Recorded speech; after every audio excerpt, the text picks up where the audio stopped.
Summer is officially here, so it's time for a vacation. We'll take a nice leisurely drive through the beautiful Cyprus to bring you the latest from the World Rally Championship. The Champ Car boys take on Portland, and a preseason favorite looks to rebound from a recent slump. That's a message to all these naysayers down the pit lane that PT's for shizzle my nizzle. Everything from F1 to bikes, sprint cars to endurance racing. Speed News, where our motto is, you shouldn't throw stones if you live in a glass house. And if you got a glass jaw, then you should watch your mouth. Coming up next.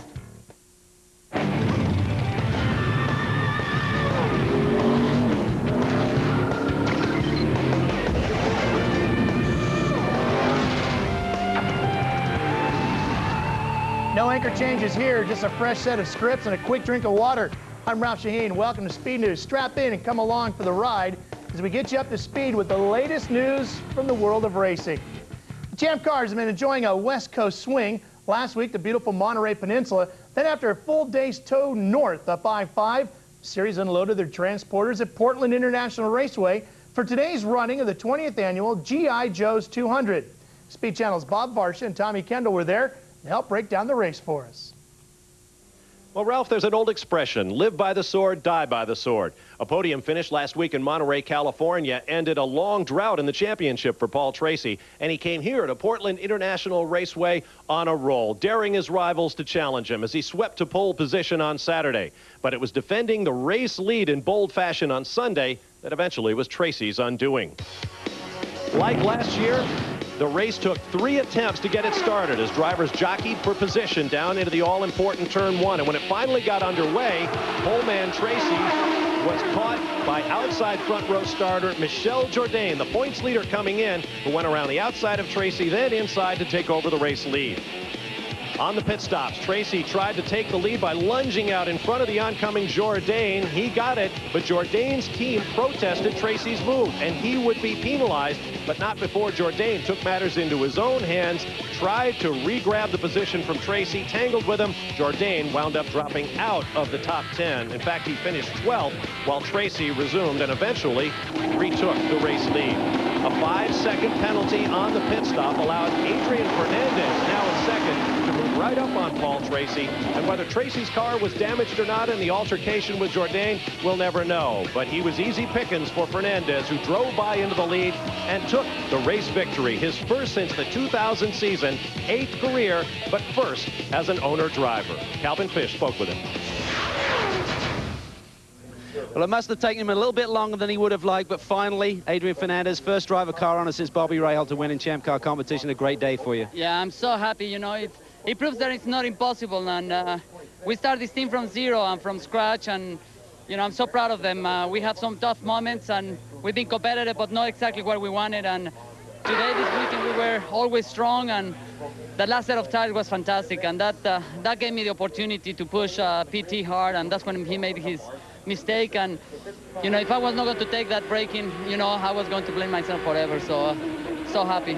Last week you said after Laguna Seca you weren't happy with the pit stops. You seem to have addressed that this weekend. Superb pit work by the guys. Yeah, absolutely fantastic. We addressed our problems, and it wasn't just one particular thing. And we practice and correct some of our systems, and it worked fantastic. I tell you, when I went into past PT, it's like I was dreaming. It's not gonna be stuff.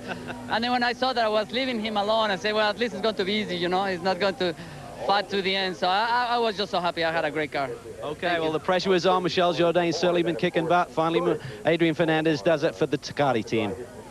That's right, Calvin. Victory number 1 in season number 3 for Fernandez Racing. Everyone on the podium, Fernandez, Tracy, and Alex Tagliani, had their best ever Portland finishes. Bruno Junqueira came into the weekend second in the championship, drove from 11th on the grid to a 4th place finish, while Jourdain finished back in 12th place. Now let's hear from Paul Tracy and Michel Jourdain.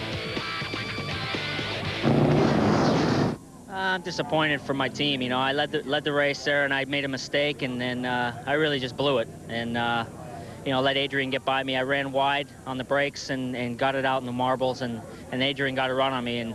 But we got the points lead. This isn't a great track for me, and I'm happy for Adrian. Adrian's been pushing hard to get a win for his team, his new team, and for him to get his first win, it's great for his sponsors and the whole series. Well, I think I had him clean, you know. I mean, I was completely in front of him, or almost, you know. And I don't know. I think I was the last one he missed to hit in the weekend, and I mean, I got him good in this clean in the start, and I think I had him clean there, you know. And he just kept pushing and pushing and hitting me, and then until he finally spun me, you know. And then the car got there pretty damaged, and we obviously went to a lap down. You're not gonna get in the middle of anybody's race, you know. Well, Fernandez becomes the 5th different winner in 8 races on the Champ Car Tour this year. Tommy Kendall joined me for the race call. Win or lose, Tommy, Paul Tracy is fun to watch.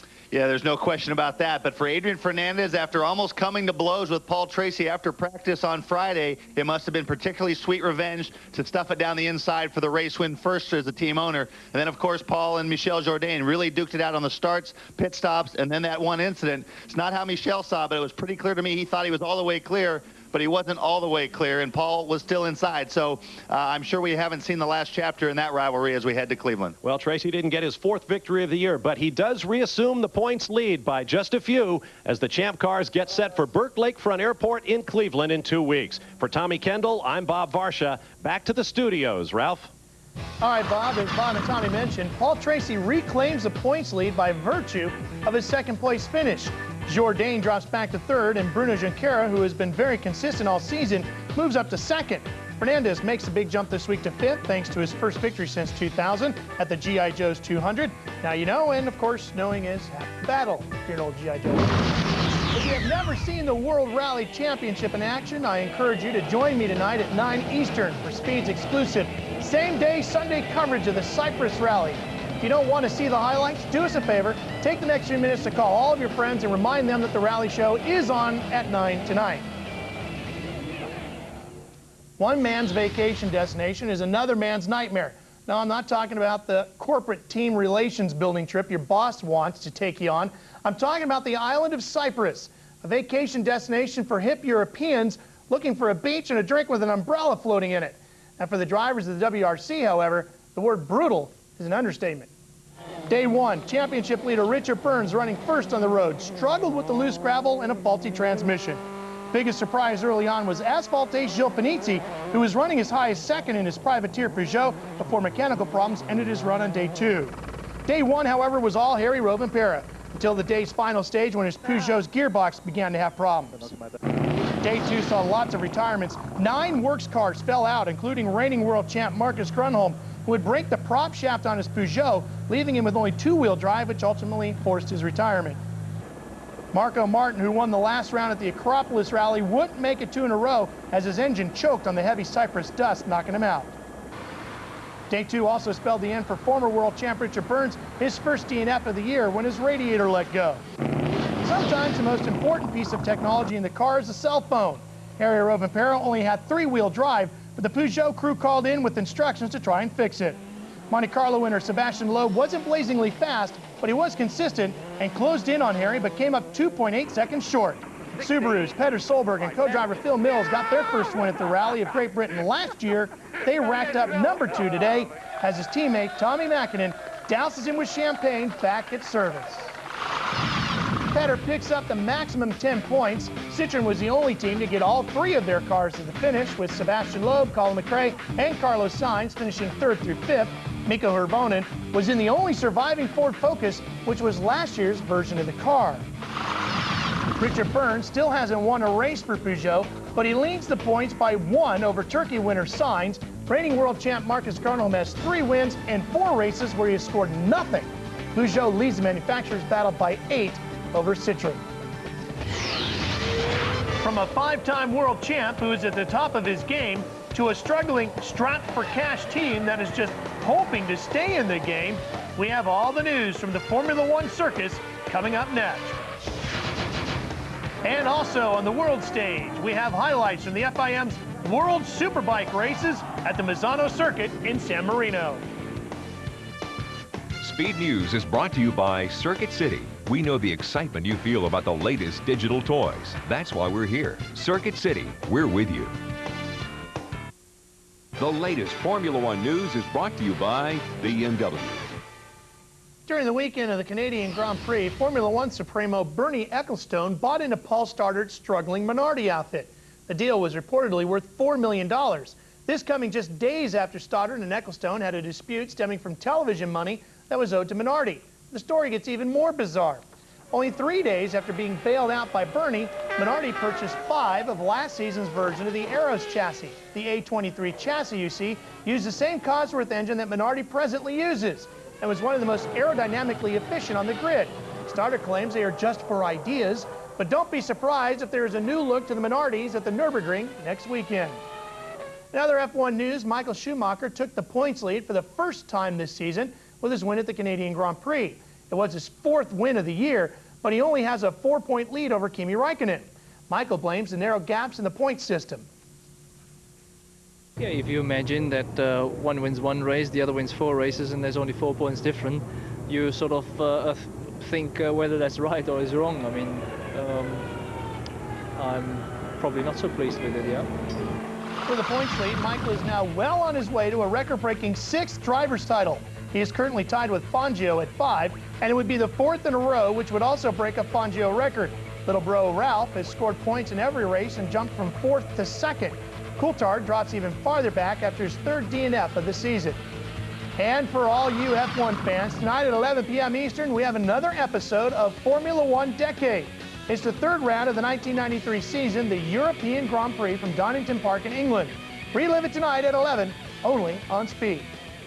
Now to racing of the 2-wheel variety. The World Superbike Series competitors put on a fresh set of knee pucks, zipped up their leathers, and headed out onto the Misano circuit today for 2 races at their next round of competition in San Marino. Apparently, the 95-degree temperatures just weren't hot enough for Aprilia privateer Christian Zeiser as his bike explodes into a ball of flames. Fortunately, Christian was okay. On board with champ leader Neil Hodgson in race 1 as the rear wheel of the factory Ducati loses traction and steps out. Hodgson suffers his first DNF of the year.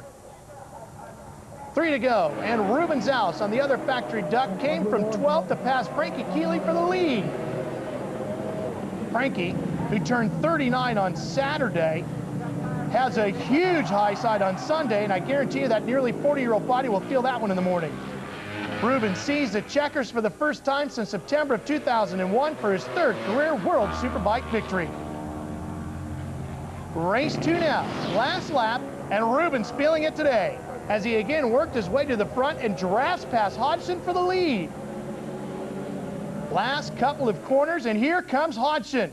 Neil can't get it done. Zaus gets the first double win of his career and his 4th career victory. Hodgson, however, leads Ruben by 107 in the points battle. Time to get down and dirty with our elbows up. We have all the mudsling and dirt track action from the weekend. SCRA, Outlaws, USAC, all up next.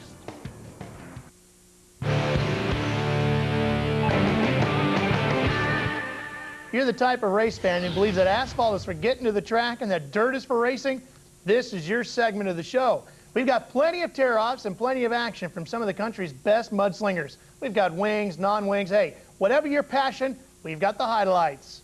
We go green with the Outlaws. Darren Pittman on the pole in Joplin, Missouri on Friday night. Paul McMahon's alongside. Pittman's yearly leader as Steve Kinzer powers into 2nd. Steve runs the bottom group past Pittman to put the Quaker State 11 into the lead.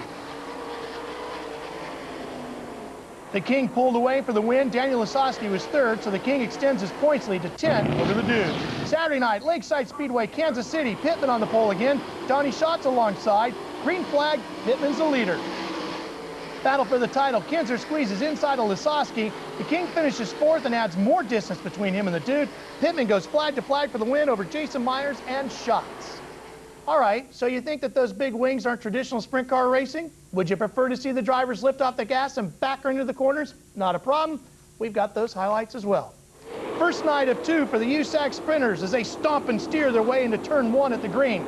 This one was all about J.J. Yaley, who's been so strong this year. J.J. takes a Tony Stewart-owned Mopar to victory lane, his 7th USAC sprint victory, 14th feature of the year. Saturday night was a gut check as they take the green at the always intimidating Eldora. Yaley in the lead, feels the heat from John Stambro. John forces his way by on the inside for the top spot on lap 20. John fights a push condition in the final corner, straightens it out, hangs on for the win. You want midgets? We've got midgets too. Also on the high-banked Eldora half mile, number 19, Dave Darland on the pole and into the lead at the green. Now, if you want to be fast at Eldora, you got to run up at the wall. Bobby East pushes it a little too close and rides out a nasty flip. Bobby was okay. Number 9, J.J. Yaley sucks the paint off of Corey Kruzman's ride as he blasts by for second. Nobody had anything for Darland. Dave goes flag to flag at Earl's Joint for the win over Yaley and Tracy Hines. West Coast sprint cars now with the SCRA of Paris. Pull those belts tight, boys. Pole sitter Troy Rutherford leading lap 1, but Damian Gardner loses it and they pile in on top of him. Amazingly, all but 4 cars continued. Lap 20 and leader Steve Osling blows the corner. Josh Wise drives by to become the new leader. Rutherford tried to run him down, couldn't do it. Wise takes the win with Mike Spencer rounding out the top 3. Hey, you want fenders on it? No problem. We've got stock cars on the dirt. The Extreme Dirt Car Series ran their all-star race, the Masters, which is run in segments just like the Winston. First segment, 15-car pilot, but it was all Rick Eckert in this one. He led all 40 laps for the win. On to segment 2. Eckert led the first 36 laps here before Dale McDowell took over at the front. The third segment, made up 12 cars, was completely inverted. Wendell Wallace wins his second Masters from outside the front row.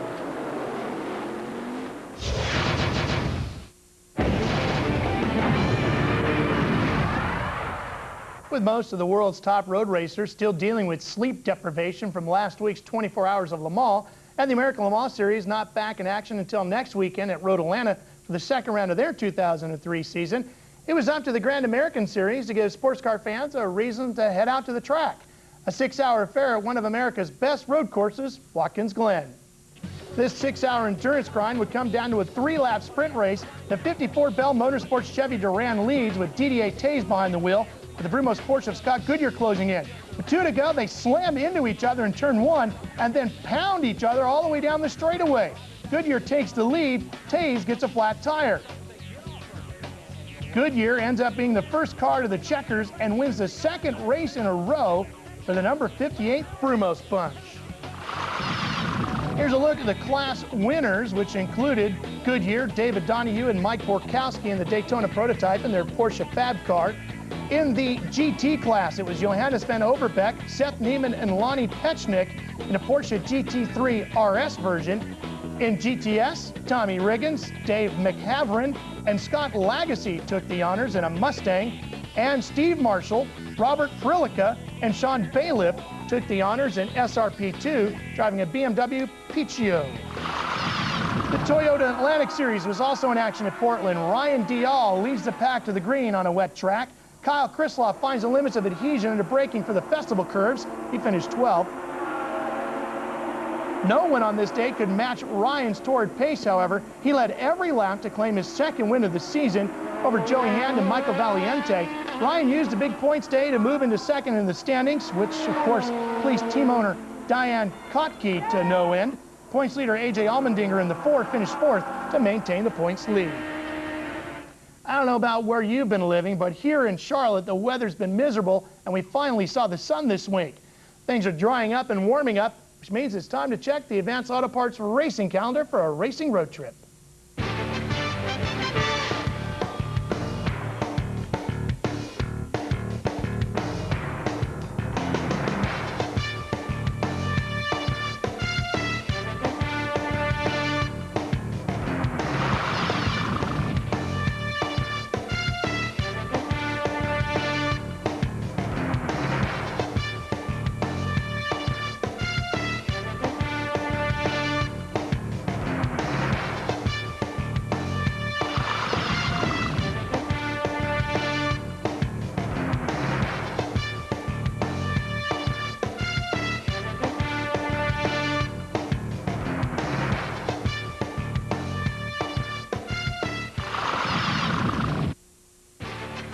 Speed News is brought to you by Circuit City. We know the excitement you feel about the latest digital toys. That's why we're here. Circuit City, we're with you. And by Smooth Bush Beer and Easy Drinking Bush Light, the proud sponsor of the NASCAR Bush Series. Time now for some short track stock car racing on asphalt with full fender-bodied stock cars. While NASCAR's Winston Cup Series was turning left and right out in Sonoma, The Hooters Pro Cup and ASA circuits entertained the crowds with some traditional short track racing this weekend. Now we're going to begin our coverage here on Speed News with the Hooters Pro Cup Series. Start of the race on the High Bank Salem half mile. Hal Goodson passes pole sitter Danny Salmons. Behind them, the charge down the backstretch gets ugly as Robbie Thompson spins to 5, collecting Andy Bigelow and Joe Harrison. Curtis Davis took the lead on lap 146 and would lead until the last lap. That's when he gets loose in turns 1 and 2, which allows Hal Goodson to slide by for the win, which was also the second win in a row for a Dodge body car in the series. ASA was live on Speed last night from Mansfield, Ohio. Reed Sorensen on the pole and the early race leader. With 5 to go, watch this. Gary St. Amant in the orange 7 gets into Mike Garvey and spins, no big deal, right? Until Gary's rookie teammate Stephen Light slams into Gary. Fortunately, St. Amant was okay. Kevin Sawinski led the final 121 laps for his second win in a row and extended his points lead over Butch Miller. Now we wanted to tell you here that Patrick Long won the Porsche Carrera Cup race at the Norrisring in Germany. That's a straight circuit through a famous German landmark. That was this week, and he led wire to wire. The 21-year-old led all 35 laps. Congratulations, Patrick. He's a member of Porsche's junior team. Well, we are all out of scripts for this edition of Speed News. We will be back next Saturday night at 7 p.m. Eastern to bring you the latest news from the world of motorsports. Don't forget, World Rally, 9 o'clock Eastern tonight. See you then. Speed News is presented by Circuit City. For motorsports coverage when you want it, log on to speedtv.com.